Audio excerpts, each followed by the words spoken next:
বন্ধুরা, আশা করি সবাই ভালো আছেন। তো বন্ধুরা, এখন যে ছবিটার বিষয়ে আমি কথা বলবো, ছবিটার নাম হচ্ছে মস্তান রাজা।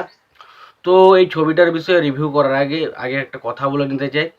যে ছবিটা আমাকে রিকোয়েস্ট করেছে আমার একজন সাবস্ক্রাইবার বন্ধু, সে আমাকে বলেছে এই সিনেমাটার বিষয়ে কথা বলার জন্য।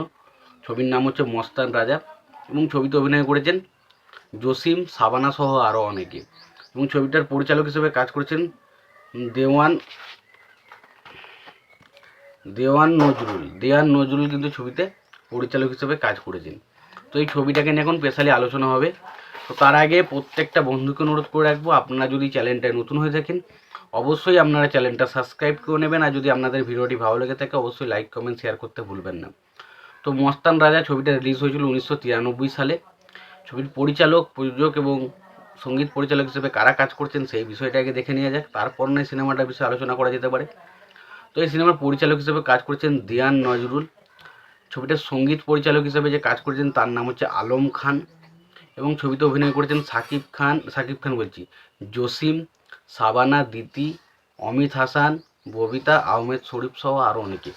তো আমরা দেখতে পাই এখানে যে আর কি জসিম তার দিদির ক্যারেক্টারটা প্লে করেছে সাবানা, এবং তার একটা বোন রয়েছে এবং তারা একটা খুব কষ্টের পরিবারে থাকে। ছোটোবেলাতেই তার মা মারা যায় এবং তার পুরো দায়িত্বটা চলে আসে তার দিদির খাদের ওপর। তার দিদি তখন একটা সেলাইয়ের দোকানে কাজ করে এবং সেখান থেকে তাদের আস্তে আস্তে সংসার চালায়। এবং সেই সময় দেখা যায় তাদের বিভিন্ন রকম কষ্টের সম্মুখীনের সময় তো কসাই বলে একটা ভিলেন রয়েছে যে বিভিন্ন মানুষকে মারে এবং তাদের কাছ থেকে টাকা নেয়।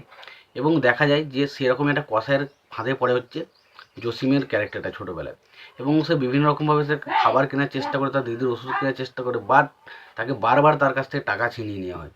ফলে তাকে এই কারণে সে কসাইকে একবার মারে এবং একটা টাইমের পর থেকে জেলেও যেতে হয়। এরপর আমরা যেটা দেখতে পাই যে বড় হয়ে সে আসে চেষ্টা করে অনেক কিছু ভালো কর্ম করার, অনেক কিছু করার, বাট সে কিন্তু কখনোই মানে ধরুন চটপটি বিক্রি করে, এটা ওটা বিক্রি করে, এটা করে ওটা করে, বাট সেইভাবে সে নিজের মতো করে একটা ভালো জীবনযাপন কেউ করতে পারছিল না। কিন্তু একটা টাইমের পর একজন লোকের সাথে তার দেখা হয় যেটা আর কি আহমেদ শরীফের মেন মানে শত্রু বলা যায়। এবং তার সাথে তার শত্রু যেহেতু, এবং আহমেদের শরীফের ক্যারেক্টারটাও কিন্তু মানে জসিমের বোন বা দিদিদেরকে নিয়ে একটু নোংরা নোংরা কথা বলে, যেটা তার প্রচণ্ড বিরক্তিকর এবং সে প্রচণ্ড তার উপর একটা খেপে যায় এক কথায় বলতে গেলে। তাহলে আমরা যেটা দেখতে পাই যে এই যে ক্যারেক্টারটা জসিমের ক্যারেক্টারটা কীভাবে তার দিদি বোনের ওপর নোংরা কথা বলার প্রতিশোধ কীভাবে নেয় এবং সে কীভাবে একজন সাধারণ ছেলে থেকে রাজা মস্তান হয়ে ওঠে, সেটাই হচ্ছে সিনেমার বিষয়বস্তু। এর থেকে বেশি কিছু জানতে গেলে আপনাকে সিনেমাটা দেখতে হবে। তো সিনেমার মধ্যে পজিটিভ পয়েন্ট বলতে গেলে গল্পটা মোটামুটি ঠিকঠাক গল্পটা। পাশাপাশি এখানে সাবানার ক্যারেক্টারে সে বেশিরভাগ ছবিতে তাকে এইসব ক্যারেক্টারে দেখে ভালো লেগে গেছি এবং দেখতে ভালো লাগে। পাশাপাশি আমার খুব বাকি যে বেশি কিছু জিনিস ভালো লেগেছে সেটা কিন্তু লাগেনি। ওভারঅল একটা সিনেমাটা ঠিকঠাক সিনেমা। তোমরা যদি সিনেমাটা দেখতে চাও অবশ্যই দেখতে পারো।